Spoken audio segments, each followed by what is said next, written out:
Good morning. The July 12th, 2022 board meeting is now in order. I'm happy to welcome my fellow board members and the public. I would like to take this opportunity to remind the public that the appropriate place for public participation in the meeting is during your individual public comment opportunity as identified in the agenda. Outside of your individual public comment opportunity, your role in the meeting is as an observer this morning.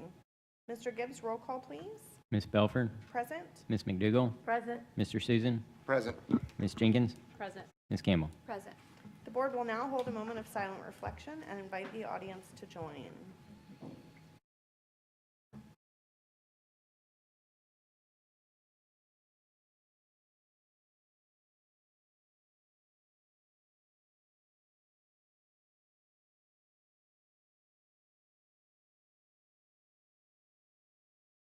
Thank you. Please stand for the Pledge of Allegiance.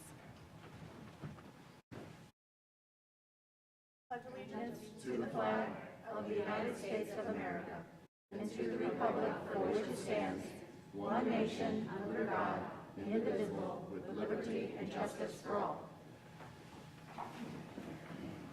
At this time, I'd like to offer my fellow board members and Dr. Mullins an opportunity to recognize student, staff, or members of the community who'd like to get us started this morning. I'll go first. Ms. Jenkins? I had the opportunity to watch one of our summer fine arts programs over at Titusville High School's Sister Act. So I just wanted to say congratulations to everyone who is involved, not just the actors, but those who put the stage together, the cast, the crew, the orchestra. Absolutely tremendous performance. It was really, really fun. And the day that I went, I got to see a ton of our cabinet members there as well, supporting our students, which was really great. And I know that the staff and the students really appreciated that as well. And just really quick, one last fun thing. While our teachers are on summer break, many of them are still working and pre-planning and stuff, but I've heard some really incredible stories about what some of our teachers are doing with their free time. And one of the coolest ones I just heard, I just want to share, is a teacher at Delora Middle climbed Mount Kilimanjaro. And so I just think it's really cool for our teachers to come back after this break and have conversations with their students, share their experiences, and kind of open up the world to those kids. So share your stories with your kids when you get back. Let them know what you're doing. There's some really cool stuff out there. So thanks. Thank you, Ms. Jenkins. Ms. Campbell? Thank you. I didn't get to see Sister Act, but I did get to see Peter Pan, and it was amazing. We're a duo. Flying around the stage and holding my breath just a little bit, but it was awesome. Very talented students and teachers, and just good show all around.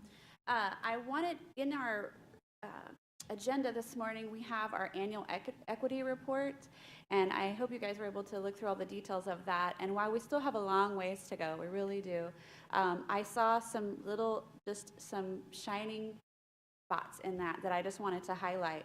And these are all things, this report for our viewing audience is required by the state. It's data that they track to see how the different districts across the state are performing, how we're serving our students, whether it be from different economic backgrounds, racial backgrounds, English language learners, things like that. And Dr. McKinnon does a lot of work. This is a big part of her job, is tracking these efforts and putting it all into one place. But some of the things, the bright spots, and I mentioned this, I'm going to give a little background. I mentioned this because a lot of times when people hear the word equity, they think they're looking around the country at different things that are happening and that it's somehow going to be a dumbing down of the standards. And the things that really stuck out to me are absolutely not that. It is pushing more and more students toward rigor in their coursework. And we had an increase in our Black student enrollment in AP, IB, and ACE classes, which is Cambridge. We had an increase in our English language learner enrollment in all those classes. We had in dual enrollment, and I know this is and Dr. Sullivan has just set the standard. I heard her say several years ago, we would really like every high school student at some point in their 4 years to take a dual enrollment course so they get a taste of what college is like, to say either I can do this or, oh, this is not for me, but just to get that experience. We have an increase in our Black male population in dual enrollment as well as in our Hispanic enrollment in dual enrollment. Those two enrollments. English language learners is up in that category as well. Our level 3 courses, which are all of those courses plus honors classes, we had increases in our Black male population, our Hispanic population, and our English language learner population. So I think that is a great movement, that we are pushing more and more students to accept the fact that, hey, I can be in these rigorous classes, and the the data that we've seen, the research has shown that the more students are in those high rigor classes, the more successful they are, that they rise to the expectation, and that's exactly what we want to see. So kudos to everybody who was a part of putting the report together. I know the report is just an evidence of all the great work that's being done around the district, so great job. I just wanted to highlight that from the report. Awesome. Thank you, Ms. Campbell. Mr. Susan? I'm good. Thank you. Ms. McDougall? Dr. Mullins? I'm going to defer my time to the superintendent's report shortly. All right, super. I just would like to give kudos to all of our teams that I'm sure everyone has seen that school grades were released. And there's been a lot of kind of chatter about school grades and the different interpretations of those. First of all, I just have to give kudos to our entire system, our entire team, for the improvements that we've seen. So last year, school grades were not issued officially to us, but we, being diligent, we as a system being diligent, still kind of crunch those numbers to see where we would be. And we have seen significant improvement in the last year. And that is, you know, the work of every single person in the school supporting the students to success. The resources that this board has put into place to assist some of our more struggling schools. And also, you know, the parents who are supporting those students, and I'll speak to that a little bit more later. But most importantly, the teachers that are in front of those students every single day and working so hard to make them successful in the work that they're doing, because that really is what the school grades are a reflection of. And so if I could just highlight a couple that I was super excited about in my district, just because I know how hard they've worked and how determined they have been to turn the trend. So Coquina Elementary, who has struggled for quite some time. I think the last time that they were not a C school was like 7 years ago or something like that. And they came in at a B this year. So very excited for the team at Coquina. Madison Middle School, which has struggled. In fact, when I came on the board in 2014, they were a D school, and they are back up to a C school this year. So starting to make some progress there. And Atlantis, who had dropped to a C, is an A school this year. And so congratulations to those teams for all of their hard work. And then I'll share with you, you know, I've been out talking to a lot of folks because it's that season. And had the opportunity to speak with two teachers that had been at one of our more struggling schools and had transitioned to a school that's doing better. And had a conversation about, what do you think the difference is between A school and B school? And it came down to parent engagement. So definitely leadership at the school impacts it, teachers at the school impact it. But what we really came to the conclusion of was parent engagement in the school really makes such a difference in the culture. And I know we've talked a lot about the importance of parents getting involved in school. We've done a lot as far as, you know, paying for fingerprinting and doing mobile fingerprinting and setting up the mentoring structure to try to encourage parents to get into schools. But I just thought it was really interesting with both of these individuals, when we drilled down into it, obviously a good leader draws good teachers. Obviously, a good leader is going to, you know, engage parents more. But both of those individuals really felt like the primary difference between the two schools was the parents' engagement in the school and their willingness to collaborate with the administration and the teachers. And so I just want to make sure that we give kudos to all that impacted, including our parents who are supporting their kids and working with our schools to help them help their kids. So. With that, we will move into the adoption of the agenda. Dr. Mullins.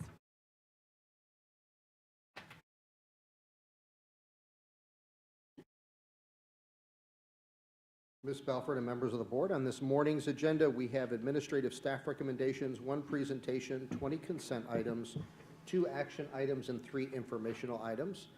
Changes made to the agenda since release to the public include the following items: F17, the 2022-23 Pathways to Career Opportunities Grant, H32, Department School Initiated Agreements, and K36, EKG Testing Requirements.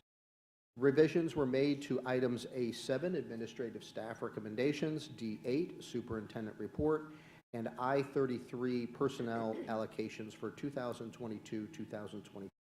What are the wishes of the board? Move to approve. Second. Moved by Ms. McDougall, seconded by Ms. Campbell. Is there any discussion? All in favor, please signify by saying aye. Aye. Any opposed, same sign. Motion passes 5-0. Dr. Mullins, will you please let us know about the administrative staff recommendations this morning? Yes, Madam Chair, members of the board, there are 3 items for your consideration. What are the wishes of the board? Move to approve. Moved by Ms. McDougall, seconded by Ms. Campbell. Is there any discussion? All in favor, please signify by saying aye. Aye. Any opposed, same sign. Motion passes 5-0. Dr. Mullins? Thank you, Mrs. Belford. I'd like to take the opportunity to recognize our administrative recommendations today. So congratulations to Ms. Kelly Grugan, who will be reclassed from the position of assistant principal at Riviera Elementary School to the position of assistant principal at Gardendale Separate Day School, effective July 12th. Congratulations, Ms. Grugan.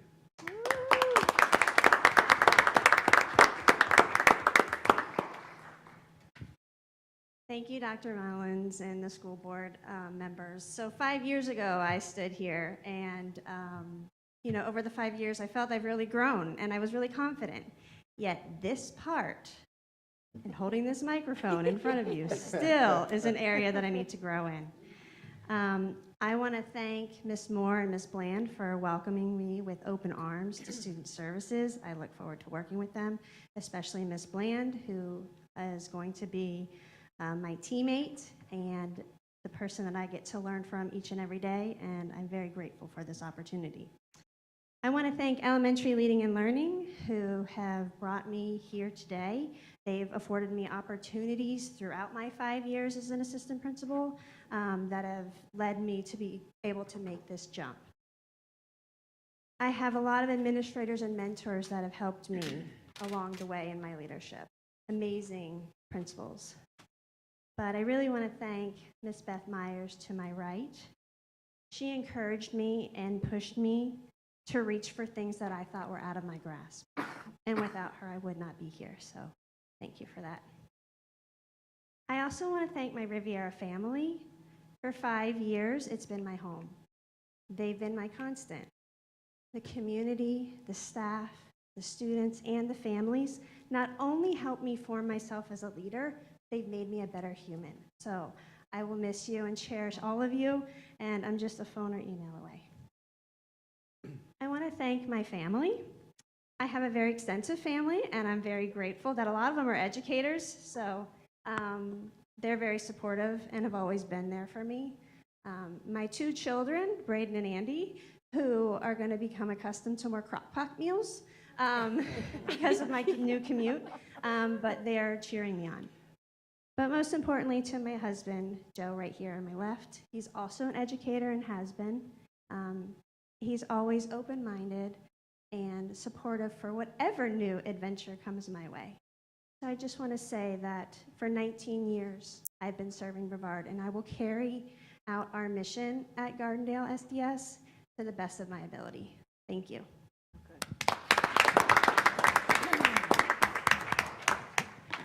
Ms. Belford, if I may, I can't pass up the opportunity to say congratulations again, Kelly. Joe, thank you for being a phenomenal educator team and not only committing to each other to support kids in the classroom, but for prioritizing Brevard's kids and investing yourselves and investing your professional lives and likely beyond that into the lives of the kids of our community. You make an enormous positive impact every day, and we thank you on behalf of the kids that you serve. So congratulations.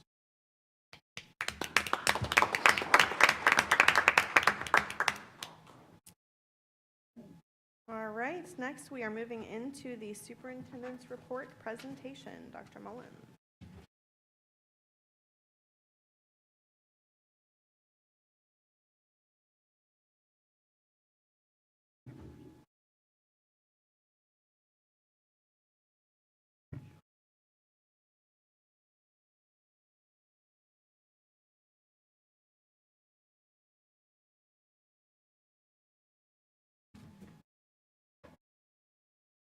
Let me double check something here.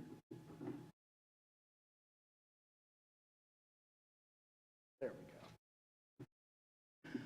Well, good morning again. Thank you, Mrs. Belford and board members, for the opportunity to take a few minutes and celebrate some amazing summer opportunities that we were able to provide to our kids and our community over the last few weeks.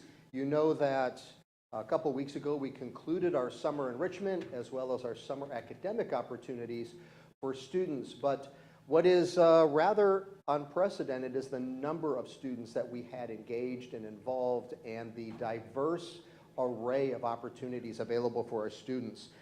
As we surveyed parents and what their needs were and hopes were for their kids as the summer approached, we realized that there was interest and desire for more than just academic supports, but interest and need for enrichment opportunities and extended opportunities for our kids. So I'm so excited and proud to share that through the prioritization of our federal funds, we were able to fund a very extensive summer academic and enrichment opportunity for our students. So I will inadequately capture everything that took place across our district during the month of June, but I will attempt to give you kind of a exciting snapshot of exactly what our kids experienced.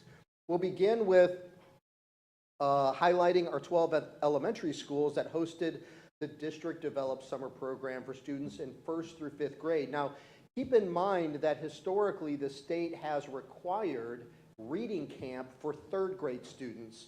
That has been a requirement and somewhat of a staple, if you will, across our schools over the last several years. But this summer, we expanded those opportunities for all grade levels, literally elementary through high school. And so we'll capture some of that here in the next few minutes. In these camps, students were taught in small group settings.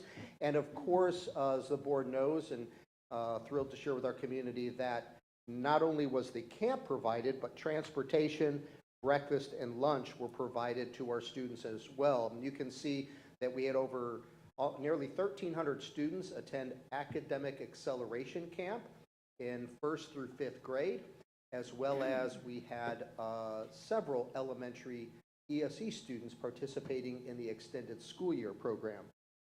And then across several Title I schools, we had the summer camps as well that were developed, who developed various programs to encourage students to engage with English language arts, math, as well as hands-on activities in science.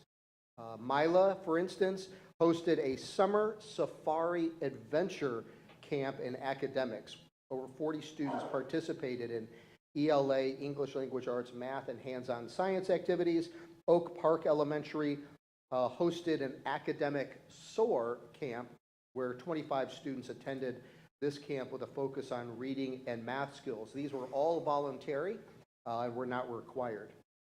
Pinewood Elementary hosted a summer enrichment program for reading and math with 100 students attending across grades 1st through 6th grade. And we also had Endeavor Elementary hosting a STREAM camp where each week there was a different science theme. Students experienced hands-on activities along with exposure to the arts, reading, writing, and other academic areas. So here you see some of our kids who participated in the Endeavor, Cambridge, University Park, Oak Park, and Coquina camp opportunities throughout the month of June. Here you see our West Side kids engaging in their summer STEAM program that focused on rising 3rd, 4th, and 5th grade students, where they had over 100 students attend and participate in their STEAM program. The goal at this program was to help students develop a deeper understanding of both science and math concepts while thinking like a scientist through those hands-on activities. I love the engagement in the top left corner picture where students are using manipulatives to make connections to math concepts. And you look at the bottom left, you would never know that it's summer, quote, break or vacation, as you can just experience the joy on our kids' face as they're enjoying the athletics as well as the camaraderie of being together. And every picture shows that hands-on engagement and involvement of our students with the learning experience that they had. Here we have Sea Park, where they hosted a STEM, science, technology, engineering, and math, makerspace, and coding camp. Yes, you heard me correctly. Kids in elementary school working on coding, where we had approximately 40 students participate. And they did everything from read alouds to a summer reading challenge, and again, those STEM activities that connected kids with learning concepts and how they can be expanded through the use of kinetic sand, crochet,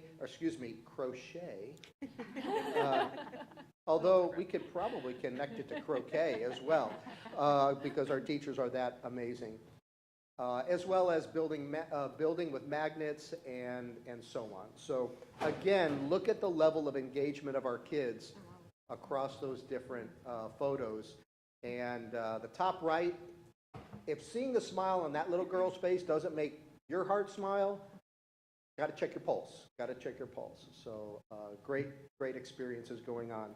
And then at Stevenson Elementary School, they hosted an integrated summer music camp on a phenomenal music program up there at Stevenson. And we provided students instruments, and they engaged as groups and individually in expanding their appreciation and understanding of not only music, but music theory as well. So super thrilled with the experiences across our many elementary schools that were available to our kids.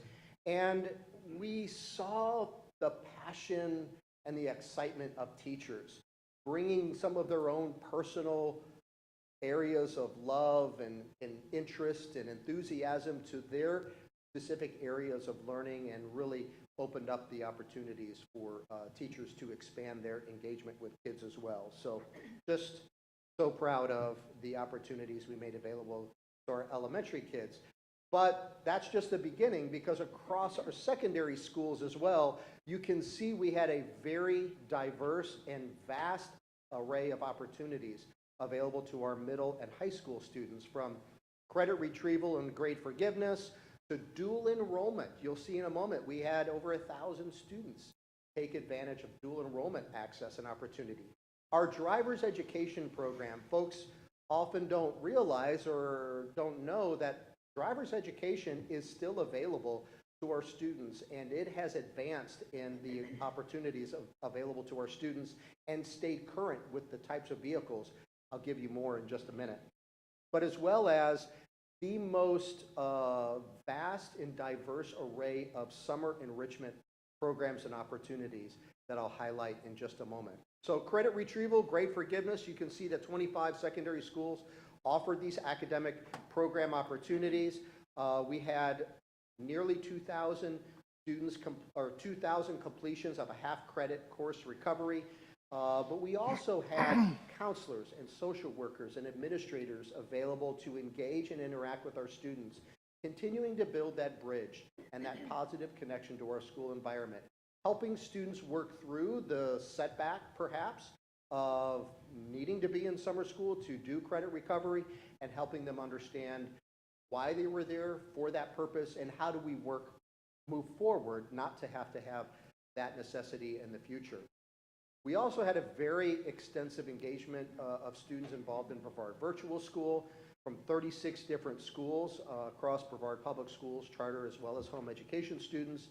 Over 1,100 different students enrolled in at least one class, and you can see the completions that were accomplished in that short period of time. So proud of the diverse access of opportunity and modes of learning we were able to provide our kids this summer. I highlighted a moment ago the dual enrollment. You can see over 1,400 students participating in a dual enrollment course to earn college credit. So very diverse access across our district, as well as an impressive completion rate of those courses. Again, counselors were given additional hours for strong support of our students, as some of them had their first experience with a dual enrollment course to help them ensure success. And then our driver's education program, we had 7 sites 350 students participate, and I find it interesting that we now are teaching kids how to utilize electric cars, because they're becoming an increasing reality of the driving vehicles of the future of our kids. So we remain relevant, we remain innovative in providing learning to our students through our driver's education program. Also at the secondary level, we had extended school year opportunities for our students with disabilities, which were identified through their IEP. So over 160 students were served by 30 different teachers, 32 instructional assistants, and received learning opportunities to help them advance on their IEP goals. A few moments ago, Mrs. Campbell and others highlighted the Summer Fine Arts program. I had the privilege and opportunity to see both performances and different types of plays, but equally as impressive. Sister Act was just fun, just such a fun performance, and the stage set, someone references not just the performers at the front of the stage, all of the work that goes behind it, our orchestra pit. You don't hardly even see the orchestra down the bottom, but they learn all of that music and coordinate it and choreograph it with the actors and the performers, and it is accentuated by the stage crew. That is so impressive. And Peter Pan at O'Galley High School was equally as impressive. I heard that we were going to have a flying Peter Pan. Of course, that causes my heart to, palpitate a little bit. I'm like, oh my goodness. But I'm like, okay, a scene or two of Peter Pan flying across the stage, we can do. I was like, oh my goodness. It was not just Peter Pan fly. It was like air acrobatics. And the lead for Peter Pan just did a phenomenal job. So talented. As well as Captain Hook was quite the personality. And it was so exciting to see our kids enjoying that opportunity. You can see the number of students that we had involved in those two performances this summer, as well as the teachers and community partners and volunteers as well. And now I move into our secondary summer enrichment program, where we had 50 different enrichment camps available to our students. Some of them 1 week, others of them 3 weeks long. Everything from airbrushing to guitar to drone piloting, swimming, coding, crafting, and the list goes on. And you saw some of the highlights in the news. We had some news outlets highlight some of the programs and opportunities. And so we are so excited that this was made available to our kids across Brevard County. Here you can see summer enrichment by the numbers. Over 1,500 students participated in the programs, 544 students in arts-based programs, 400 in STEM. We had almost 200 students become CPR certified voluntarily. And now you've highlighted one of our own students who saved the life of an individual in a car accident because of her training in one of our CTE nursing programs. Well, now we've got almost 200 more students out in our community who are prepared and trained to be available in the case of an emergency or a crisis.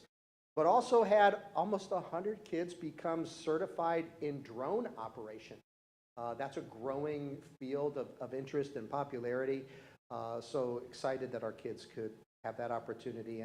And then, not the least of which, over 350 students who just had opportunity to develop life skill type courses, those guitar courses, airbrushing, just enriching their lives and exploring new experiences to bring them joy in their own personal lives.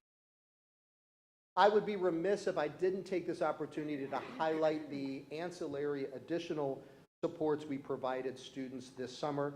You can see here that our summer food program was busy as well, where we provided over 24,000 breakfast meals, over 100,000 lunches to our kids across our schools, as well as opened our doors to students who weren't necessarily in a learning program or an academic enrichment program, but they could come in from the community and access that free lunch across our schools. And then all of our programs were provided transportation. You can see that we had thousands of students transported across our different schools, 25 different sites.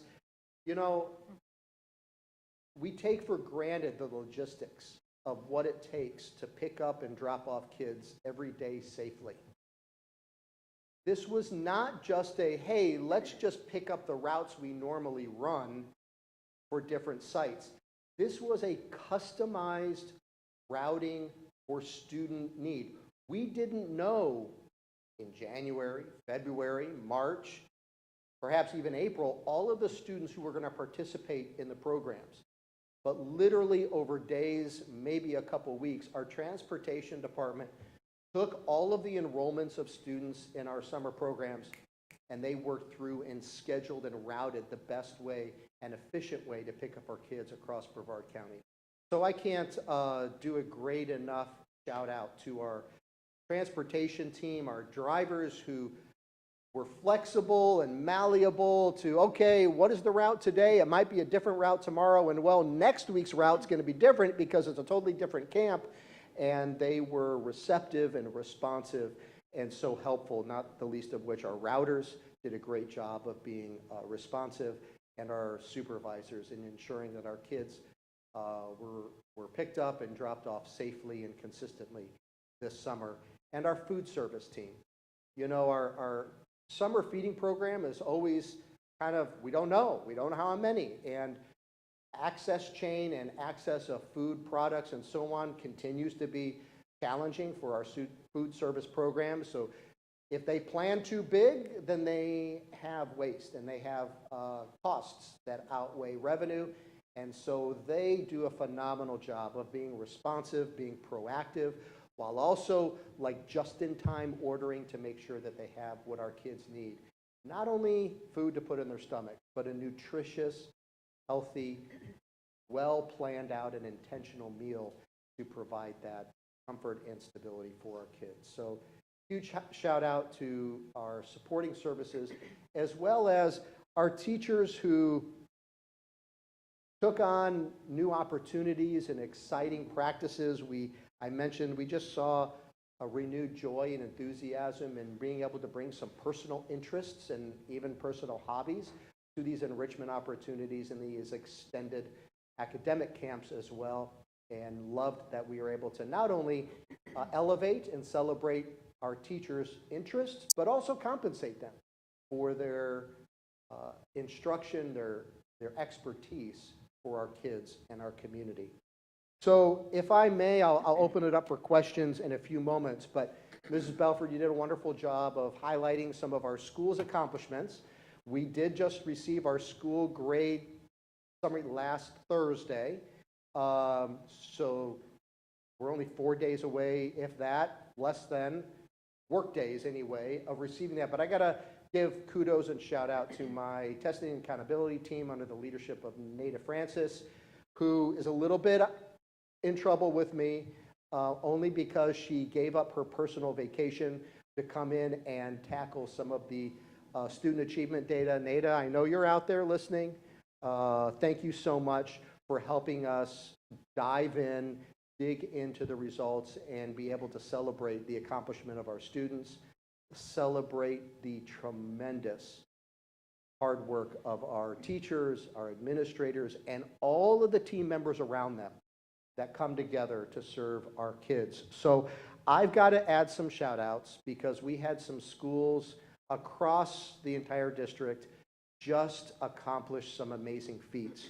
I got a shout out again to Coquina, increased by 83 points, bringing the school from a D 4 years ago to a B this year through the challenges of the pandemic. Coquina's math mean score improved 9 points, and the percent of students at level 3 increased by 20 points. I got to tell you, increasing proficiency level at double-digit percentage levels, that is amazing hard work. That is a testament of just a tremendous amount of commitment. Atlantis Elementary School, you highlighted, kind of knocked the ball out of the park, was a grand slam, increased 176 points to return the school to an A. Their ELA mean score improved 10 points, and the percentage of students level 3 and above, 19 percentage points. Saturn Elementary increased by 89 points, returning the school to a C. Mila increased 106 points, taking the school to a C. University Park increased 94 points, earning a C. Their math mean score improved by 11 points, and the percent of level 3 increased by 20 percentage points. That's 20% more kids than last year scoring proficient in math. Turner Elementary increased 85 points, returning to a C. Turner ELA, English Language Arts, mean score improved by 10 points, level 3 and above, 21-point increase. Jupiter Elementary, 158-point increase, taking the school to a B. Fourth grade math, mean score improved by 23 points, and the percent of students level 3 increased by 21 percentage points. Holland Elementary increased by 50 points, maintaining an A. Again, 21-point increase in students scoring level 3 and above in ELA. And science increased, mean score increased by 12 percentage points. So I'm going to give an additional shout out to other schools whose grade didn't necessarily go up, but some of the accomplishments within certain areas was commendable as well. Gulfview in ELA, Palm Bay Elementary in math. Croton, 6th grade math mean score improved 10 points. Mims Elementary, 21-point increase in math. Anderson Elementary School, math increase scores as well. Science, Suntree Elementary, Oak Park, Cambridge, Mila. Some of these schools you're hearing repeated because they had multiple improvements. And I just want to give my personal and enormous congratulations to our schools as they took on perhaps the most challenging year, at least that I can think of in my educational career and lifetime, and made impressive improvements and gains on behalf of the students. So congratulations to our elementary educators for their tremendous work and their dedication to our kids. So now, secondary. You thought I was going to leave some of our secondary schools out. I'd be in big trouble with Dr. Sullivan if I did that. But Stone Middle School increased 76 points, taking the school to a C. Their Stone Elementary's geometry EOC pass rate. These are middle school kids taking geometry, 93% pass rate, plus went up from 38 to 63% pass rate in algebra. You know we have prioritized and focused on not only access to rigorous high school credit math opportunities for middle school students, but also providing them to the supports to succeed and excel. And kudos and shout outs to Stone. You know, Johnson Middle School really probably takes the biggest kudos and shout out because they improved in all 6 cells of school grade in 7th and 8th grade ELA, 7th and 8th grade math, algebra and geometry, 14% increase in science. Congratulations, Ms. Middleton, and your amazing team for supporting and helping our kids be successful.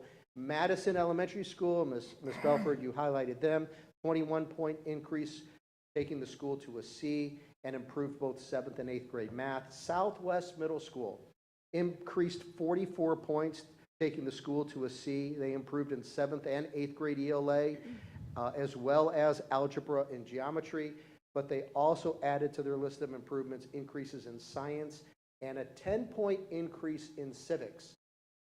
Folks forget our 7th grade students are taking civics as their social studies class, and there is a state end of course exam on that assessment as well and becomes part of the school grade. Palm Bay High increased 63 points, as well as a 14-point increase in U.S. history and a 9-point increase in biology, both courses that have an end of course exam. Edgewood Junior Senior High School increased, already a very high-performing school, but took it to another level, increasing 70 points to maintain their A. McNair Middle School, big shout out to Jasmine DeLauder and the culture and the team that she built at McNair. Very proud of you and our teachers at McNair for improving from a C to a B. And a shout out to the math teacher. I think we've highlighted her before, had a 100% pass rate in geometry, plus the algebra EOC pass rate increased by 14 points, as well as a shout out to Cocoa Beach Junior Senior High, who increased from a B to an A. There are other schools that are notable for their accomplishments. Cocoa High School improved in all 4 ELA categories across all 4 grade levels, 7th through 10th grade. 8th grade math and algebra continued to increase, and they also improved 8th grade science, civics, and U.S. history. Congratulations. I think Mr. Rashad Wilson is outside the boardroom, but a shout out to his leadership and the amazing team that he has there, and our teachers' focused commitment to serving our kids cannot be overstated.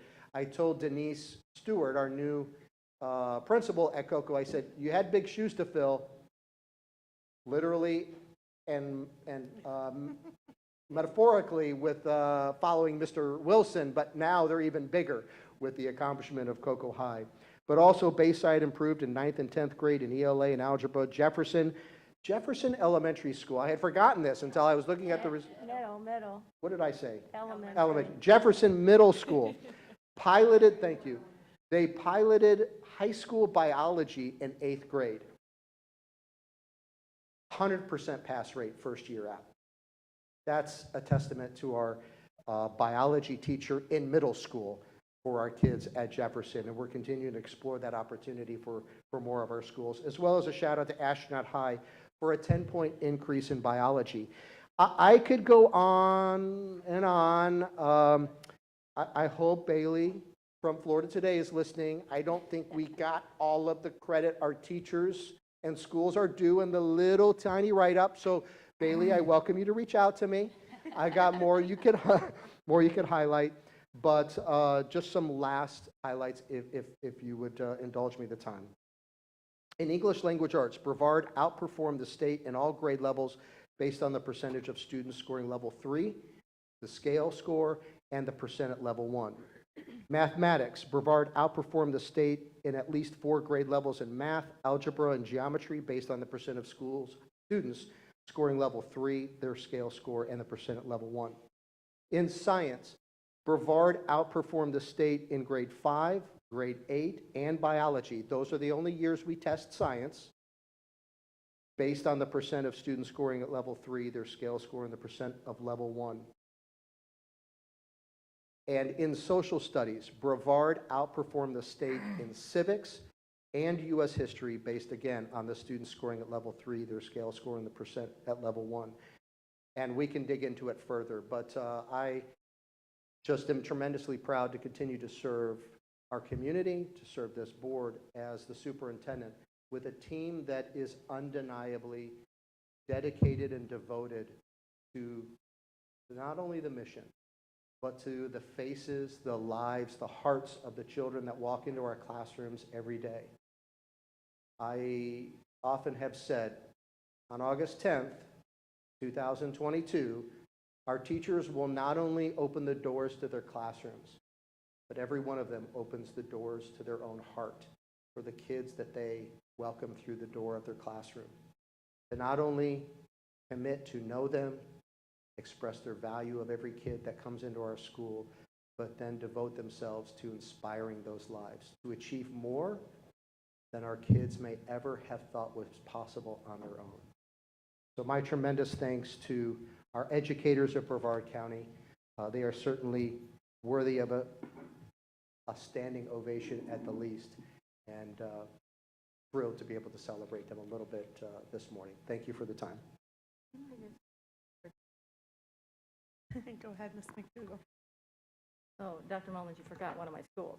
Uh-oh. It was Audubon, if I'm not mistaken, who improved a whole grade. I believe they are a B school now, Ms. Klein, from a C?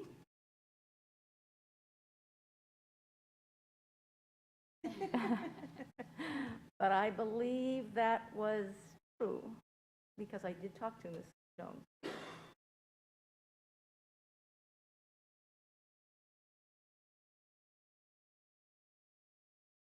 That's right. So shout out to Autobahn. I apologize. I somehow missed it, but I appreciate the accountability. So thank you for keeping me straight, and great job to our Autobahn team and family for realizing a school grade increase. And more importantly, let's not get caught up in grades and numbers. Let's not forget that, like on the screen, behind those numbers are faces and hearts of kids. And that's what has been changed, and inspiration that has happened in kids' lives, belief that they can, and they've stepped up and done that. So thank you. Thank you, Dr. Mullins and Ms. McDougall. Anyone have comments or questions? Yeah, Ms. please. Jenkins? Kudos to everybody who, put everything together for this summer and engaged our students and increased our academics. But I just want to acknowledge one more time that we're also fulfilling a critical need by having these programs over the summer. So we're feeding our students, we're providing them with a safe environment for some families who may struggle to consistently provide that over such a long summer break. And so I just want to, again, thank everyone involved, from our staff, teachers, the bus drivers, food and nutrition services, security, everybody. You're fulfilling a need more than just those academics. So thank you so much for that. And I know that some of the funding for this came from, federal grants and stuff. So I hope that we can sustain this and continue to offer it going forward in the future and hopefully expand it as well. So thank you. Anybody else?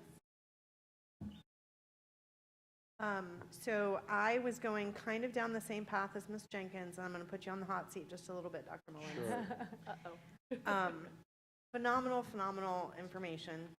Obviously, the work that was done this summer was absolutely amazing, and I would suggest that much of the work done this summer is going to positively impact our school grades for next year, right? So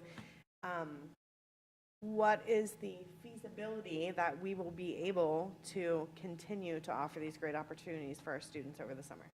Yeah, we've built in the summer academic and enrichment opportunities at least the next 2 summers through the federal funding. So we are mindful and have our eye on the future and what that looks like. Clearly, our community, our parents want this. Our kids deserve this. So we're already having conversations. You've heard Ms. Lisinski say we've got to be mindful of the cliff when that funding isn't available, but we are remaining mindful and of the success of these opportunities for our kids. So at least the next 2 summers. Awesome. So one more difficult one. I have to believe when the word gets out of how these kids had such a great time this summer in our schools that we're going to see increased demand next year. So have we also built in the opportunity for expanding access seats? We welcome the challenge. So we would love to build that in. Yeah, they built in I see a thumbs additional up funding. even without my glasses coming. Right there. Perfect. Thank you so much. Anybody else have comments or questions for Dr. Mullins? I Ms. would Campbell? just say, first of all, yes, absolutely, thanks and kudos to the summer programming. It was spot on, and I love the variety in particular.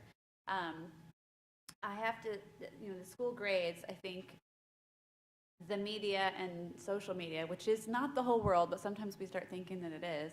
I think the piece that they're missing in all this is that if you go to the Department of Education's website, all you can see is this year's grades and the grades from 2019, because we decided to opt out of 2021. But it doesn't mean that we weren't graded. It doesn't mean we weren't paying attention to those. And so when we talk about all this improved and this improved, it was based off of those years, because we need to recognize what the challenge was, that through 3 months of no school, through the year with, anywhere from 40, to 60% of our students doing e-learning at any one time, and all the quarantine and everything, we lost a lot in that year. And so our grades, there were some highlights, but overall our grades last year that we made optional because we didn't want to discourage our students and staff and schools. And the state gave us that opportunity to opt out. It was really, it was eye-opening. It gave us that baseline for here's how far we have to go, right? And so we don't need to poo-poo on any on these improvements because we look back at 2019 and go, oh, well, you weren't as good as you were in 2019. We need to recognize, the community needs to recognize the huge dip that we all took across the state, across the nation, and then the way that even with this year's many quarantines and many distractions and all of that, that our students and staff did this great work with that challenge continuing. Because it's not like, you know, COVID ended in September. It didn't. December, January, and, you know, here we go again. So I just want to emphasize that because all of that really great work needs to be recognized by our community because we climbed out of a hole that was not created by our own making. Our teachers and staff, our students, man, they did great work. And I know that we're on the right path. The trajectory is going in the right direction in so many ways. So appreciate all of you. Thank you, Ms. Campbell. Great points. Anybody else? Dr. Mullen? Ms. Belford, if I may just add, I should have made mention to the schools. There were 5 schools who were identified as incomplete grade. I just want to add some clarification to that. That doesn't mean they will not receive a school grade. What that means is that their percent of students tested was below the state required 95%. And so the state initially says, okay, incomplete, now we have to validate and verify the enrollment. And so one of the first things they do is look at, is the participation in testing consistent with your average daily attendance as a school? And then second, is the distribution of students absent representative of the student population in the school? So that it cannot be suggested a certain population of students were not participating in testing. So we have every anticipation and expectation that once the state validates or verifies that within the coming weeks, those 5 schools will receive a grade, and we are as optimistic that they will present some impressive accomplishment along with some of our other schools. So to my 5 schools out there, hang in there, or we got to work through the process, but we have no anticipation of there being any surprises there or that they would not receive a school grade.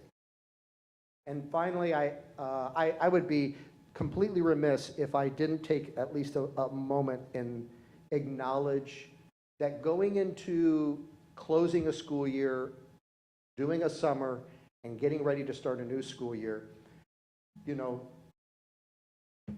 taking this summer to catch our breath, but I have to give a shout out to our leadership in Leading and Learning, Ms. Klein, Dr. Sullivan. They not only didn't take a breath, they put their foot on the accelerator to make this expansive array of opportunities available to our students. So thank you to their leadership and supporting our schools to make these opportunities available. Absolutely. Thank you so much, Dr. Mullins. All right, we are now at the public comment portion of the meeting on agenda items. We have 2 speakers, therefore each speaker will receive 3 minutes. Please note that the time is per speaker, not per agenda item. Topics not specific to agenda items will be moved to the non-agenda portion of the meeting. We have a clock in front of me to help you keep track of your time. When your time is over, you'll be asked to stop and allow the next speaker his or her turn. Always keep in mind that reasonable decorum is expected and your statement should be directed to the board chair. The chair may interrupt, warn, or terminate a participant's statement when time is up. It's personally directed, abusive, obscene, or irrelevant. Should an individual not observe proper etiquette, the chair may request the individual to leave the meeting. We have 2 speakers this morning, Anthony Colucci and Katie Delaney. If you all would not mind getting on deck for me.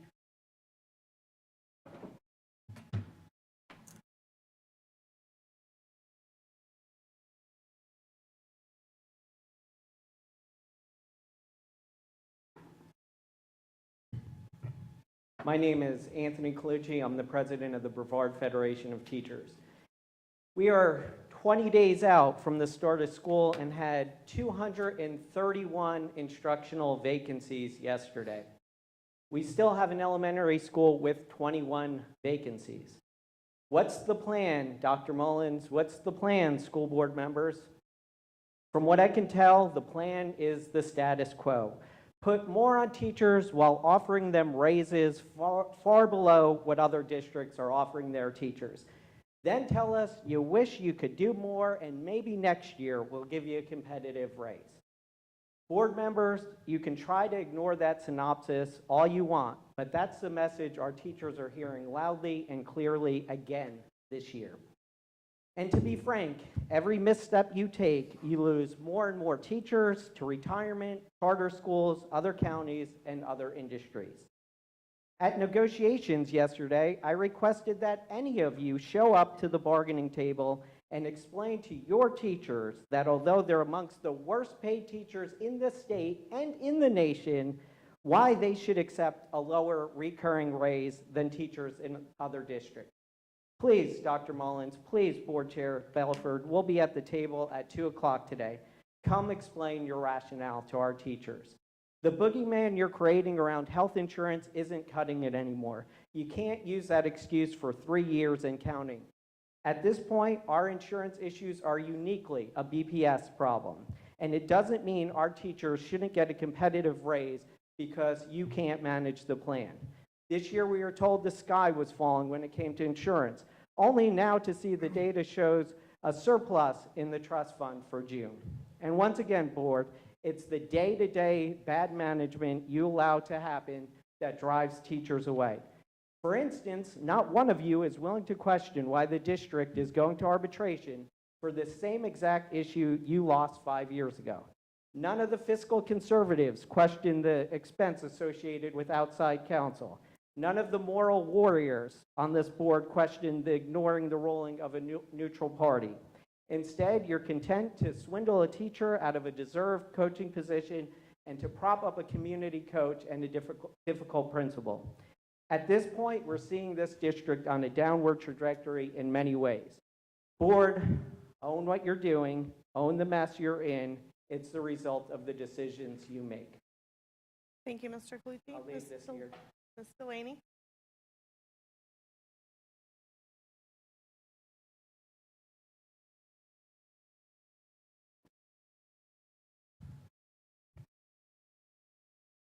Firstly, I'd like to speak on A5. When the chair talked about giving parents kudos, after we've literally been talking about parent involvement for the past 2 years. So I just, it's a little bit too late for that. F12, the budget. Recently, I did a public records request for expenditures over $1,000, looking for invoices from a particular account. That was going to cost me almost $400 on something that I should have access to because it's for the public. I shouldn't have to spend $400 to see the budget and to see where our money is going. And I'm here to ask that you please change the way that the budget is presented to the public to include invoices, contracts, all that stuff that is public record anyway. Now on to F20, the Independent Citizens Oversight Committee. Can you please publish the dates of the meetings better, either through your website where you post the meetings, like the school board meetings, or on your Facebook, just so that it's easier for people to find. And lastly, H32A, the studies weekly contract, which was almost $180,000, which that doesn't seem too outrageous for a curriculum purchase. But my questions are, when are parents able to review the material? And what have you all done as a board to ensure that this curriculum follows the new laws that became active on July 1st? I don't know if anybody wants to answer any of those questions. All right. Not surprised. Thank you. Thank you, Ms. Delaney. All right, that concludes our public comments on agenda items. We thank you for your willingness to address us. And we will move on to Ms. our... Belford, if I Yes. may I have permission to make a response to one comment reference that was made that I Absolutely. think warrants clarification? Absolutely. It was referenced in public comment that our health insurance trust fund balance is in the positive. I do want to give perspective to that. Yes, our health insurance trust fund as of June 30th shows a positive balance, but that is directly the result of Brevard Public Schools, this district, at the direction of the board, infusing several millions of dollars into the trust fund to make that possible. In addition, the SIAC, Superintendent's Insurance Advisory Committee, has agreed to our consultants' projections that as of January, we face upwards of a $12, approaching $13 million revenue shortfall to the plan for the coming year. So yes, in a moment of time, we have a positive fund balance for the health fund. That's good news. But to suggest that there is not a significant revenue obligation to maintain a healthy trust fund on behalf of our employees, I just wanted to provide that. It is not an accurate reflection of that, and just wanted to make sure that the board understood that, which I know you do, but also those in attendance as well as our viewing public understand just some perspective to our health insurance trust fund. Thank you. Thank you, Dr. Mullins. Can I have some follow-up? Mr. Susan? Dr. Mullins, did the trend rate for the health, for our healthcare fund go down, meaning that we projected an increase of 4, 5, 6, 7% over 2 years? Did that change its trajectory, is all I ask. The projection is based on both actuals and projections of increased revenue for the coming year. The only change in projections that I think you're referencing is January through May. We did, for the first time in a long time, experience less expenses than revenue. So normally we have historically run expenses above our revenue each month, but in 2022, January through I believe May, we realized that for the first time in a long time, the expenses were slightly below our revenue. Was it projection shifting in what our consultant provided us prior to that reality? No, but that has been taken into consideration in that projection of approximately $12 million revenue needed for plan year 23. So in the quarter, and I'm sorry to get into it, just because we opened the box. So in a quarter, the first quarter of this year, we were in a $5 million revenue increase because of the deficit, or is that a projection over an entire year? Meaning, for 3 months, we pulled the data, and then we reported that data. The question I had was that a $5 million increase with revenue over expenses, or is that a 5 in that 90 days?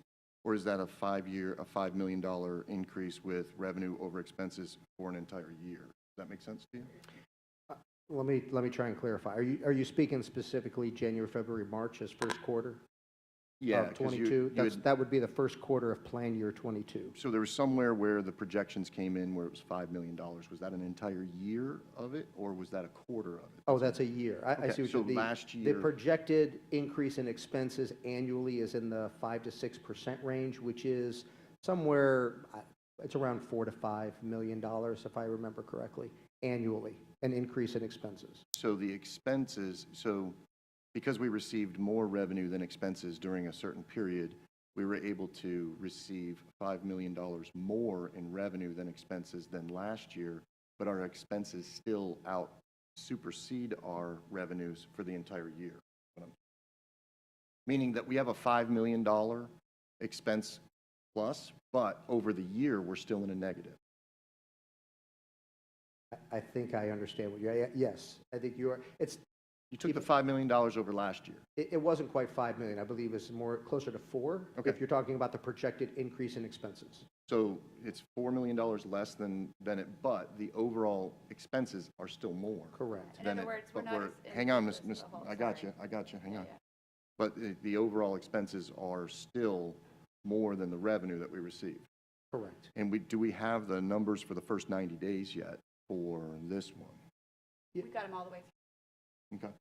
That's what he And was is that saying. trend remaining consistent? Well, no, they won't, the consultant won't project that the trend is going to change. They have adjusted their projection slightly because of those first 4 or 5 months, but it was, I would call it nominal in the overall projected impact. All right, let's take a look at I was it. just Thanks. going to, just to simplify, it just means that we're not as in the hole as deep as we are. Correct. But the reason I was asking the question is, if we're looking at the revenue trend over an entire year, and we saw a $5 million increase in revenue over expenses, even though we have more expenses, sometimes that is because we're coming out of COVID. There may be a million anomalies that may happen, so looking at that first couple of months to readjust trend rates also readjusts what we want to do in different areas. That's all. So I was just asking those questions. Thank you, Dr. Mullins, for answering. Yeah, it's also not uncommon for us going into the summer months to actually experience a rise in expenses because many employees take advantage of that time to access medical procedures or follow-up that is necessary. So it's hard to, going into particularly this period of time, to anticipate that the trend that was evident in the first 4 or 5 months of the plan year will continue through the rest of the plan year, particularly in the summer months, if that makes sense. And it's also consistent to say that because we implemented Surgery Plus, Hinge Health, all the great things that we had, that we may be seeing a different trend rate because all of the other trend rates were based on previous things that didn't have that in it. I think we've all got the piece where Surgery Plus saved 1.3 million.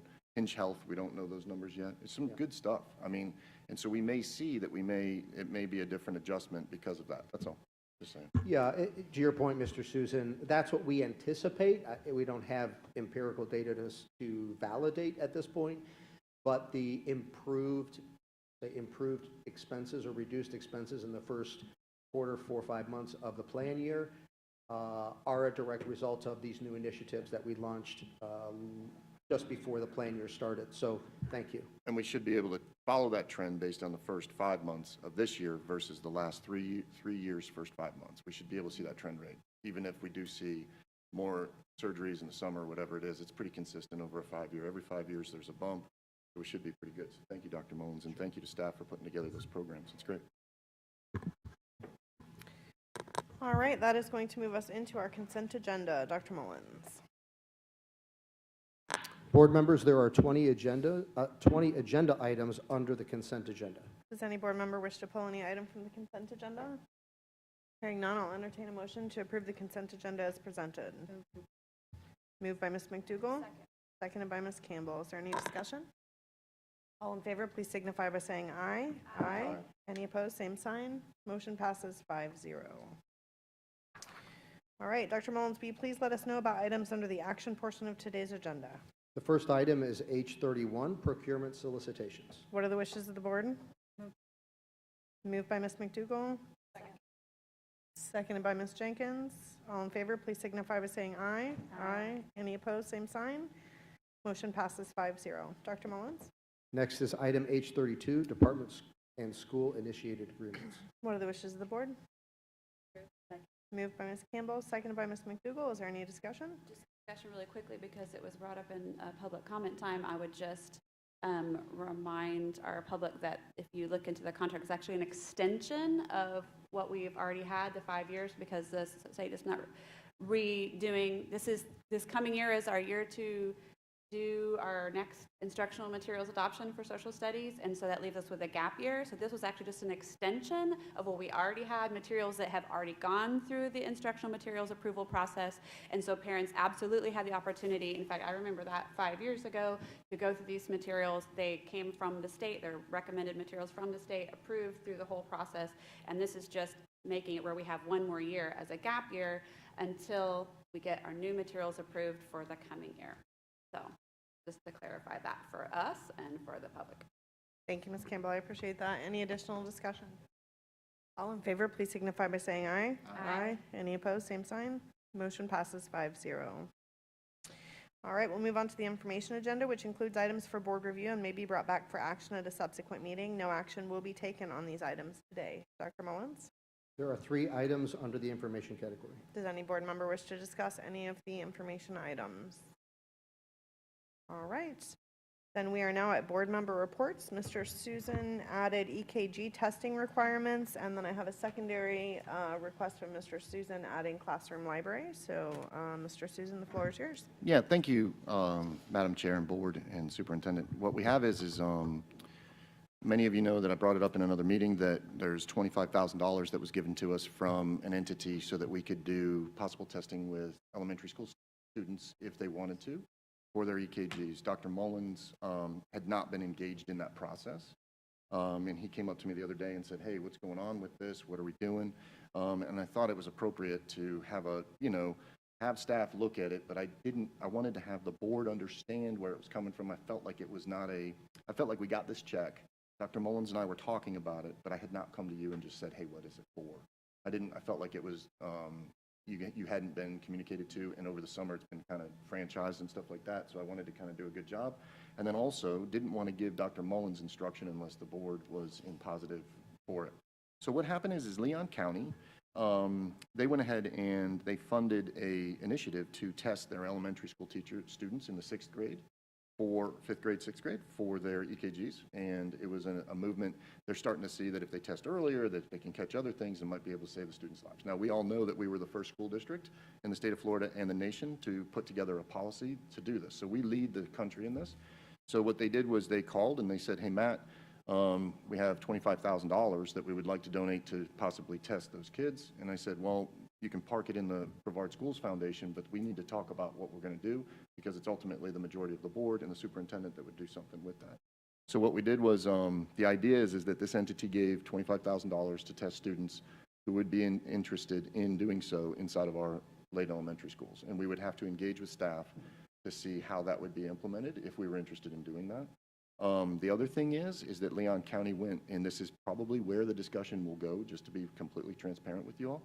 And Leon County went a little bit further, and inside of their form in 6th grade, I think it is, or 5th grade, there's a form, like a physical form that they all have to fill out. They have to go get physicals and all that stuff. And what they did was they put this as part of theirs. So they had it inside there that you could opt out during that time, or you could have your EKG test. Now, what I engaged with them on was I said, hey, like, when we did this, we said we were going to require it to be middle school and high school, right? Well, now our 6th grade falls right before middle school. So are we going to test the kids there and then require them to test? And I kind of asked them questions. So what I would like to do is say twofold is, if you guys are interested, have Evan engage with Dr. Mullins to figure out if there's a possibility to use the $25,000 to test our kids if they're on a voluntary basis, no forms, no nothing. And then after that's finished, I would like to see if there's an engagement on requiring and what that would be. This is a separate thing to test the kids as part of that form. But I would not, the form piece is a second step. The first piece is the 25. Does that make any sense to you guys? And I just didn't want to do that by saying this, and then all of a sudden you guys find out and you're like, well, what's Matt doing, right? So I wanted to be honest with you guys up front and engage with you guys. It's the proper process, but I just didn't want to do it by telling them all. That's all. Any questions? I have a question. Mm-hmm. Mr. Susan, I have a question about when you say 6th grade, are you talking about every 6th grade student or a student who isn't going to be in some type of sport? Or, I mean, what's the parameter? You're right, and that's what I would like them to engage in. I think that Dr. Mullins and Evan can work that out and do background into the Leon. I don't want to say, here's what the parameters are, here's what we're doing, because I think that gets into Dr. Mullins' job. I think we have this revenue, we have a little bit of opportunity to test our kids. Let's see what staff has to say about it, Dr. Mullins, and go from there. I just didn't want to do it without your guys' guidance. It could be students that play sports and all that stuff, but like in elementary school, we do have kids that do run, like they have like clubs and track and stuff like that. You could do it there, you could do it, but I thought that the original amount of money that was coming was to allow anybody who wanted to test on a voluntary basis could do so. Not specific to a sport or anything like that. But we can let them figure that out and engage a conversation. That's all. No, that makes perfect sense, but I'm just looking at the process a little bit. So if let's say that the staff agrees that we're going to do 6th grade, but don't we test again in 7th grade? Right. So we need to do that? I And that's just get- why I was like, and That that, yep. gets a little redundant.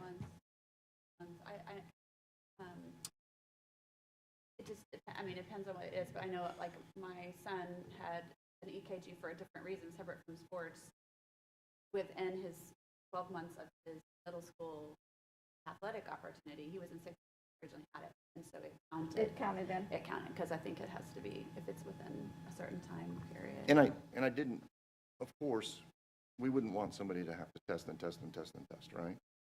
I just didn't want to speak. I have a feeling on where it is, but I felt like if I started speaking out what my thought process is without the entities that are going to do it are involved, I thought the most proper thing was to come to you guys, say, hey, here's what it is. We spoke about it before. I think they're ready to engage in conversation with them, and then have staff and them bring something back to us. I think that's the proper process. That way we're not creating any waves. So, I have a question. I think everybody up here obviously would support more kids getting tested. You mentioned the $25,000 in parking in Brevard Schools Foundation, so I just want some clarification here because we're involving BPS, Brevard Schools Foundation, and who we play for. I'm assuming this is what's going to be done under. So where, like, how do we have the authority to tell Brevard Schools Foundation how to spend the You don't. $25,000 as parks there? you don't. Right. So I guess I'm just confused. Like, how did it get parked there? And are they already a part of this conversation for it being spent So this way? perfect. So it would act like a scholarship thing. So if students wanted to get tested, this would be the entity that pays for it. We do that a lot with funding sources rather than give it over to the school district. It has and also just not giving a $25,000 check to the school district and have them set their hair on fire when it happened. So the idea is to park it there. If we need the revenue for it, for them to test, then they can pull from there. If not, it's, you know what I mean, that's where it is. It's a simple thing that they do on a regular basis. I'm just confused, like, has that conversation happened already and an agreement happened with Brevard Schools Foundation? Brevard Schools Foundation already has the $25,000 check. It's been deposited. It's sitting inside of there waiting for whatever the entities over here have. Right, so has that conversation agreement already taken place? Well, is just my to question. provide additional, Mr. Susan, I have had a initial conversation with Ms. Kershaw, the president of the foundation. She is aware that the money is set aside for this ongoing conversation around EKGs. I explained to Mrs. Kershaw I had to do some follow-up, some homework, and that type of thing. So no definitive outline or parameters have been set or discussed exactly how the funds would be most beneficial to this initiative. So we're both aware of what the funds appear to be intended for, but no decision has been proposed of exactly how they would be distributed. Thank you. I just, obviously, they're here to support Brevard Public Schools as much as they can, and they always do. I just wanted to understand and clarify where we were in the conversation with them, because we don't have authority over how they can spend that money if it's sitting in their foundation. So, thank you. Appreciate it.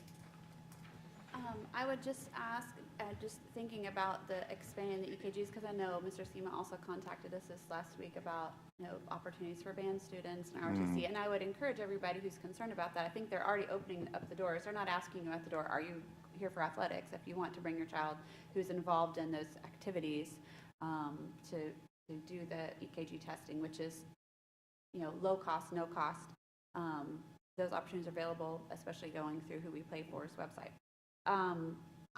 So a couple of things that I would be concerned about. One is, do our local providers have capacity? Because when we added it as a requirement for athletics physicals, a lot of people stepped up in the community to kind of enhance those opportunities. So we didn't just have Who We Play For. We had different chiropractors' offices who do physicals and doctors' offices local who stepped up to say, you know what, we'll also do them. We'll step up how many we can do, and we'll provide it at the same cost that Who We Play For was doing it for.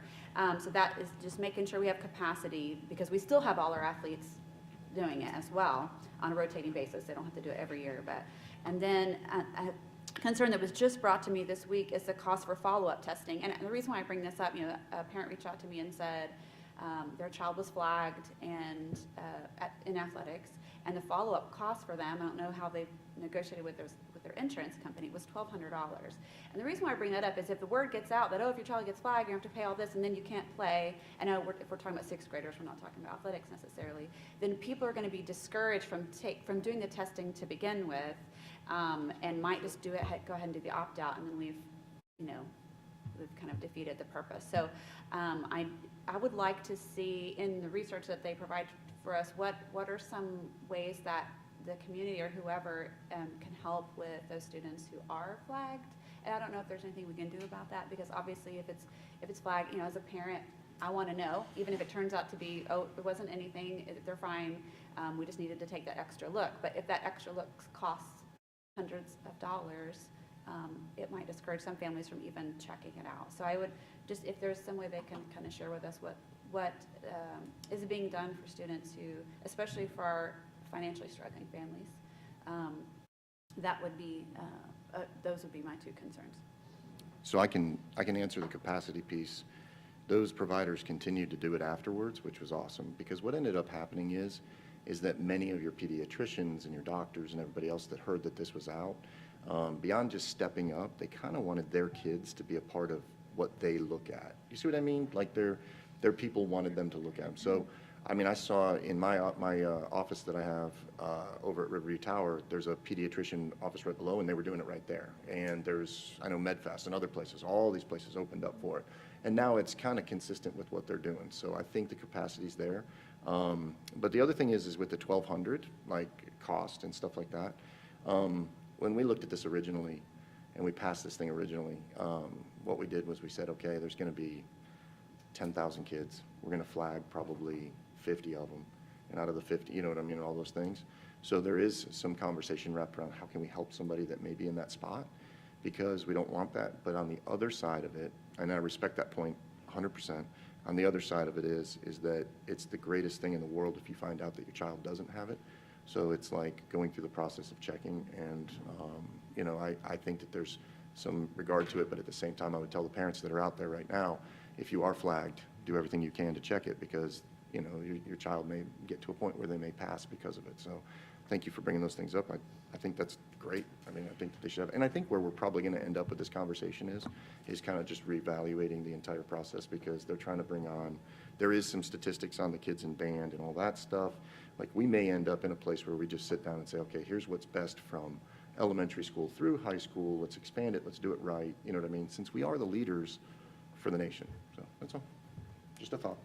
Can I just, Ms. Campbell, you bring up a very good point about the follow-up costs, but I believe that's a conversation we should definitely have with Evan and who we play for. I know they do their best. They're limited, obviously, with their funds to follow up with those kiddos that are flagged and going through these processes. They always stay in touch, and they definitely try to guide them through that process and help them any way they can. But this would, if this continues to expand, which you know it should, it benefits our kids.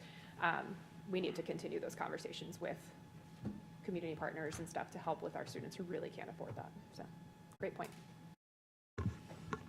And I know, to your point, Ms. Campbell, the note I made was capacity. I had concerns about capacity and how many we could bring on. But I know previously when we ran into those issues, I had some conversations with Evan, and they were able to step in and assist some of our families with connections with the doctors that are reading the EKGs and those sorts of things. So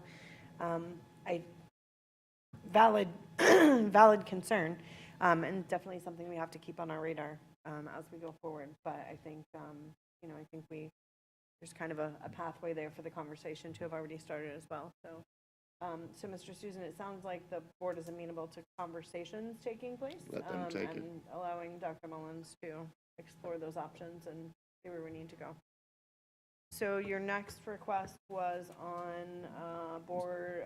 Yeah, that reading, but I did have something that just came across the governor signed an executive order on pharmacy benefit management, and I just wanted to kind of see your guys' take, but it just came out that he wants to prohibit spread pricing, prohibit reimbursement clawbacks, include data transparency, review all rebates, payments, and relationships. I mean, literally within the last 24 hours, this came out. Those are all things that when we were looking at our contracts, we were like, wow, these may be some things. So I would just like to have staff aware that this happened and have them look at what may be coming out of that might affect us in the event that we go through contract negotiations for something like that. But I did want to make everybody aware that it just came out, and I think it was well needed in my stuff. So that's that thing.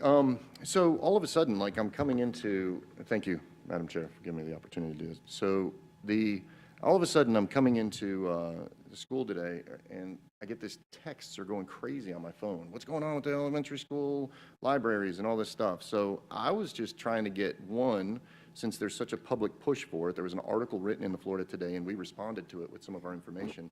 I was just going to ask a couple of questions and just kind of beat around it. I pulled up the bill. I think that there's some inconsistencies or maybe misinterpretations of what's happening. So I just kind of wanted to give us the opportunity before the public runs around thinking that we just shut down all of the library systems and everything else, to give us some opportunity to go. And Dr. Mullins, I apologize about not giving you an opportunity ahead of time, but I didn't know if we could do something like that. So, Ms. Klein, thank you. Yeah, Absolutely.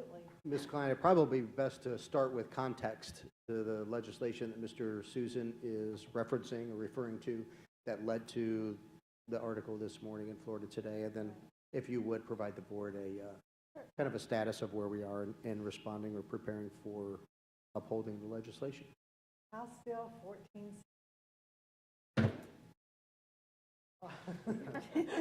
That wasn't a mic drop. So on June 3rd, Jacob Oliva sent out directions for the district on what we need to do.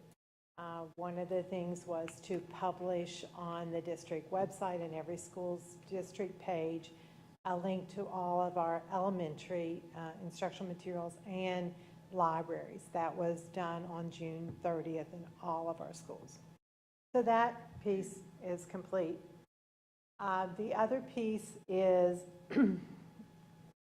the memo says each book made available to students through a school district library media center or included in a recommended or assigned school or grade level reading list must be selected by a school district employee who holds a valid educational media specialist certificate, regardless of whether the book was purchased, donated, or otherwise made available to students. So that little bullet gave me great pause. So what are we doing? The state is creating a training for our library media specialist. However, that training is not going to go into place until the earliest January 1, 2023. So the statute becomes our guiding on July 1, 2022. However, the training is not to begin until January. So what Missy Slack, our K-12 media specialist, content specialist, has been working on are guidelines. We have not given any direction to schools to close down their classroom library. In fact, we've given no direction other than read House Bill 1467, and we will give guidance at our principals meeting. And the media specialists are getting guidance. I believe it is August the 3rd. There's going to be training. We've been working across the state with other districts to try to figure out what will be the best way to vet classroom libraries. We believe that there's an option of just going through what is already vetted through Follett, and that is the system we use. But we've given no direction to schools on what we're going to do yet, because we have not completed that process. We are taking a pause on, okay, until we go through the process, we can't open up carte blanche in our elementary schools. You know, when I was an elementary teacher, in fact, I still have all the books, and my husband goes, why do you still have all the books? My classroom library was extensive. I taught 6th grade ELA, and so we love books, and the thought of not having books out gives me great pause. When we walk into a school, I love seeing books there for a student to read as they're sitting by the door waiting to get in, or when they need free time. So we're not going to we're trying to avoid that, but we are going to follow the statute. So I think it was Friday, Duval was talking to some colleagues in Duval. they sent some documents that they're working on, like a checklist that they're working on with their teachers. So we're not there. We're going to be in compliance. Dr. Sullivan and I have hired Missy Slack for the entire summer, except she's on vacation right now. But that's where we are. So we are meeting the legislative intent and the law, but we are doing it in a slow, steady process. So do I anticipate on the first day of school that every classroom library will have every book available? Probably not. But will they have books available? Of course they will, because we're going to be able to go through follow-up. We're pretty 99% sure we can do that, but we're going to make sure we're doing it correctly and making sure that we're not in violation of any part of the statute. Thank you, Ms. Klein. I wanted to, in amazing work, and applaud you for working on all the other components to this bill, because when I looked at it, there's all of those other things that you said that by June 30th, we had them all complete. Like, this was done. The last piece, which is difficult because, what it calls for is on January 1st, 2023, to have everybody certified and understand. The other piece in there, though, says the department shall make this training available no later than January 1st. So it's not that they're waiting until January 1st to do it. They're going to do it, and the legislature has told the Department of Education, you must give this training before January 1st, 2023, and then all districts must be compliant by January 1st, 2023. So there's an opportunity inside of there. I didn't want any misconfusion that right now all these books are illegal, there's states not giving us ample time to get certified on something that they're doing. There's just miscommunication. And I wanted to say that our district is doing the right thing. We are not holding back all of these different things. We're doing what's in compliance, so both sides can understand that we're working through this. And, you know, that sometimes there's some communication that's inside the news and everything else that may be a little bit off, and it's up to us to try to communicate that directly so that we're not getting killed with emails and things that aren't true. So I have been in contact with United Way and the Brevard Schools Foundation about the donated books, and also Rolling Readers, because they are donators of books to our children. So I've asked them to make certain that prior to them donating a book, that it's on our approved list. So those are other outreaches that I've made to make sure that we're in compliance. thank you so much. And I think Ms. Jenkins and everybody that's been inside the classroom would say, I lived off of my first primary source documents, like especially in American history, American government. You have to have that. And if you're not given that opportunity, then our children are going to be given a deficit on reading. So I appreciate all your work. I just wanted to kind of clarify that with the community, and that's all. So thank you. Thank you, Ms. Klein. Yeah, so I just want to say to our media specialist, I am sorry for the stress and the pressure that is going to be placed on you. It is not unrecognized. And I sympathize with you as professionals that the state is going to train our media specialists how to be media specialists, sarcasm implied.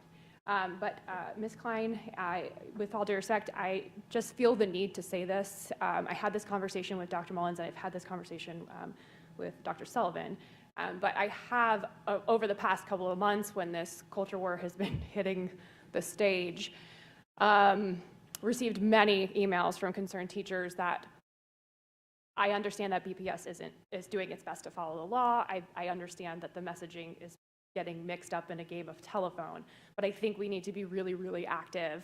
And I have no right to direct you guys what to do. This is Dr.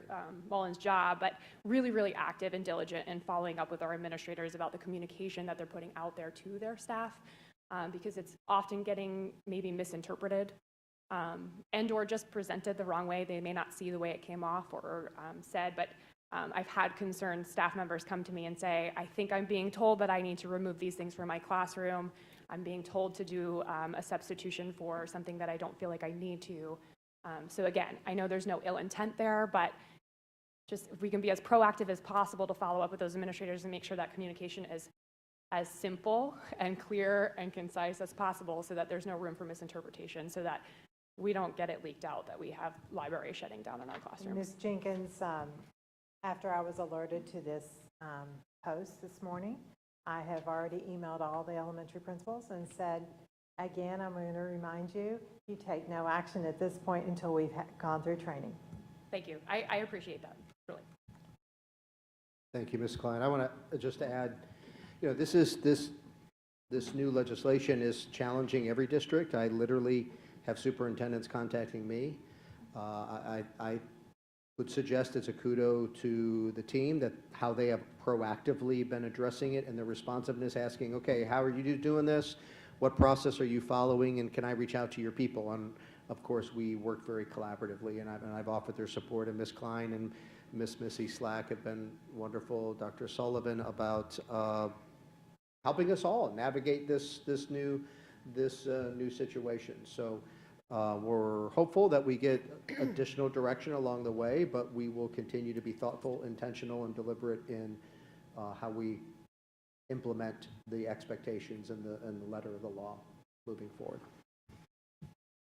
Thank you, Dr. Mullins.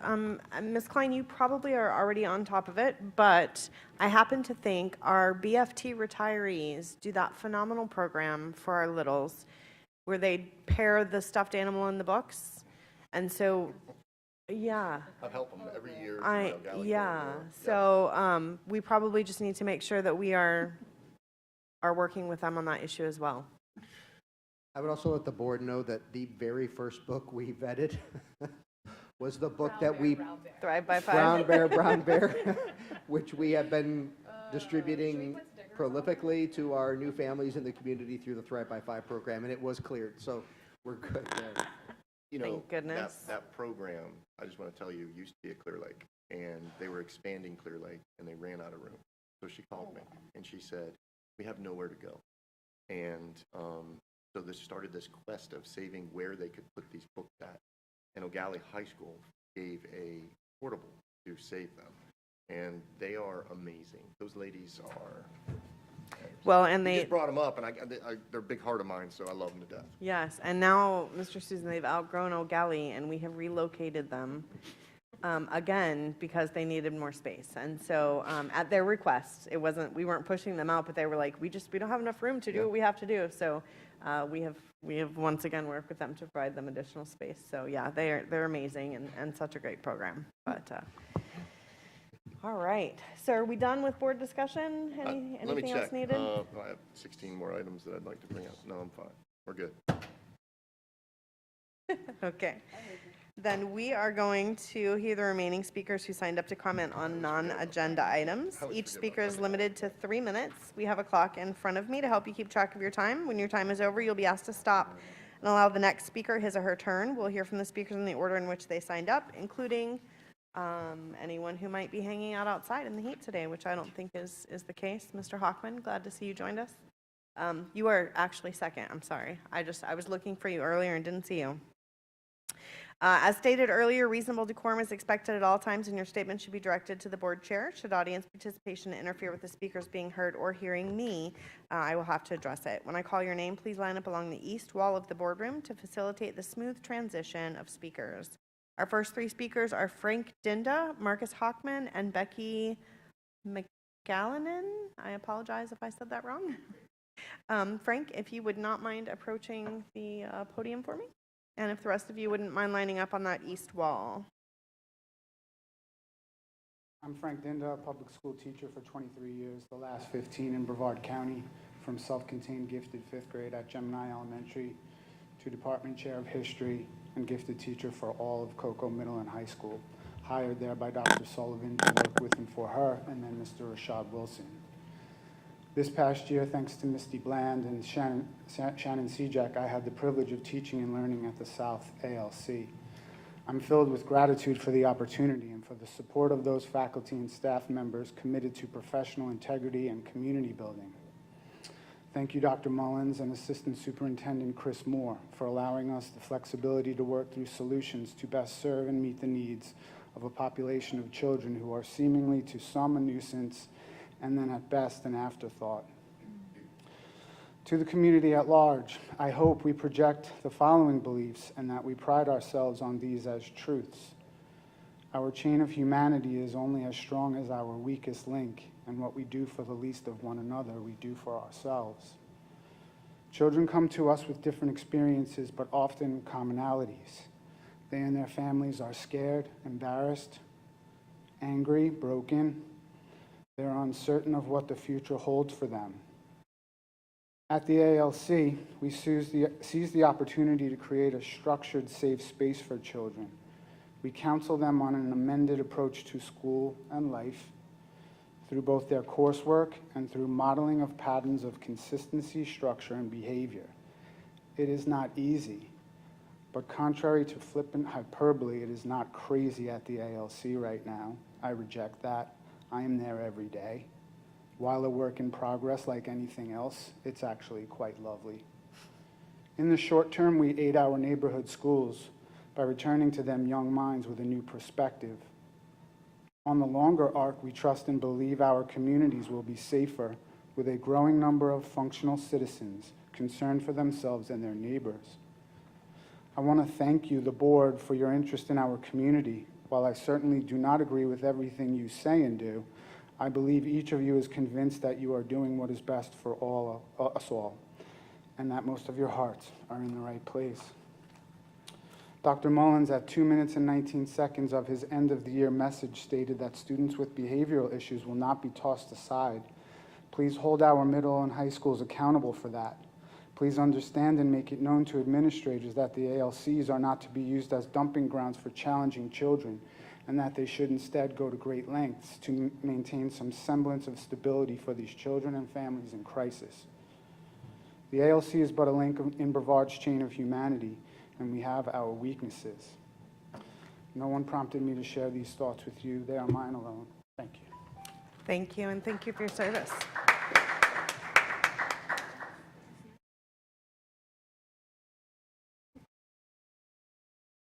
Marcus Hockman? All right. Good morning, school board and superintendent.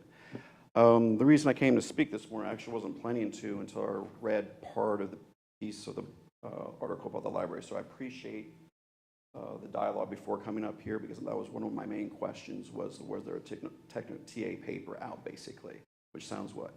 But the question I have, because some of you know me, I'm tendency to book things. I'm ready to book this anyway, and just go ahead because first of all, I have IND supportive class, and classroom books are extremely important in my class because the ones I purchase myself and use the pictures and everything. Like one I just purchased has a spinner in it where you can spin it, so then the story can go in different directions. So I was going to use that in my classroom and tie it in with the standards of course in small group instruction. So my question is am I going to be able to use that for curriculum? And if I decide, you guys say no, and I say I'm going to do it anyway, what are the consequences? You're going to write me up, file it in the state of Florida, get my teacher license away, et cetera, et cetera. Because I'm at that point now when I read stuff like this, and I understand a little bit of the intent of the law, but it's overreaching to me. So that's my questions to you. I know it's not, you're just taking care of your responsibilities, that's what you're supposed to do as policymakers, but I wanted to get confirmation on that because the first day of school, I was planning to go over the books anyway, to be quite honest. That I picked myself, that I have responsibility, et cetera, to do. That's all I was going to speak on that topic. Since I was going to ask the other questions, because they were already answered, can I go on to another topic or not? Okay. My next topic that I wasn't planning to speak on, but I did have some questions, is about the recall vote, or potentially some of you or the future board members that sit there. I'm not in agreement with it because I don't think the law is weak. I think it's going to be a political weapon, but my question and the biggest concern I have, and I haven't been able to find, is for you, what is your due process rights? Because as a board member, as a governmental official, I believe that you have due process rights. What are they if this charter reviews to the commission, it passes, which it sounds like it can since it passed last week with Democrats and Republican support on it. And when it comes to due process rights, whether you're an attorney or would you have to get an attorney provided to you, and will me as a taxpayer have to pay for that? So those are my questions. I'm not sure if you guys have had that conversation or not, but it looks like it's coming down the pipe because honestly, I see a political weapon as getting to her and getting to him from two different sides. What I've read, what I've heard, what I've been told. And I don't like it because I don't know what's going to be on the future. And your job is to do your votes and whatever, do what you're supposed to do. You're supposed to be held accountable, but not be threatened. Thank you. Thanks, Marcus. All right, Becky. And then after Becky is Katie Delaney. Ms. Delaney, if you'd like to go ahead and get ready.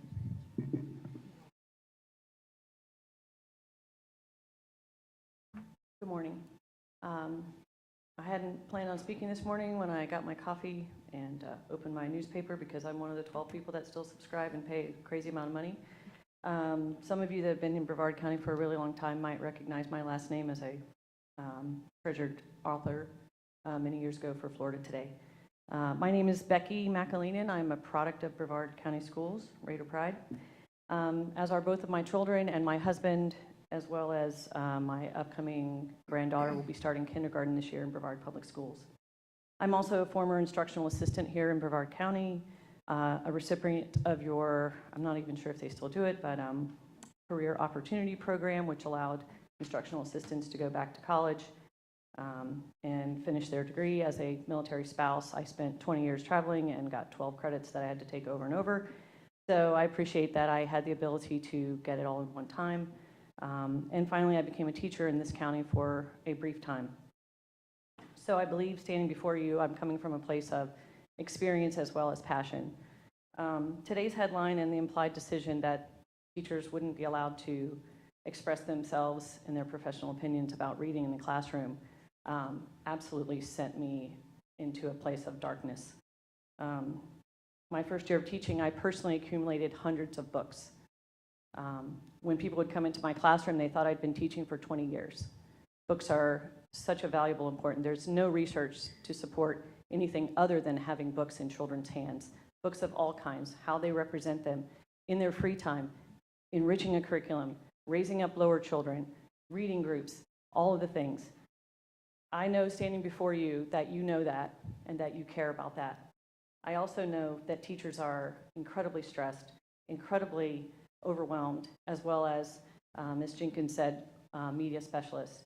I hope that I hope that this legislation that's coming down will be interpreted in a way that can support the ability for teachers to use their professional opinion and stop being insulted that they don't know.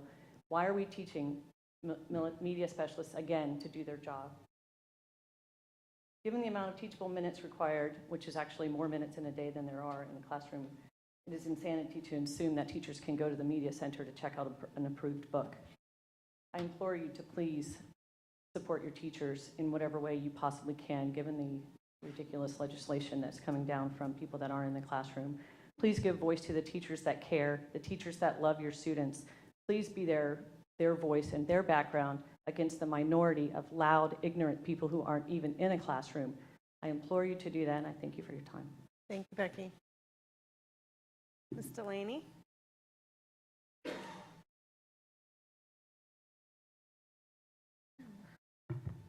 The results of our school grade going down is no surprise, going from an A to a B. The majority of this board has been more focused on social and political issues rather than the education of our children.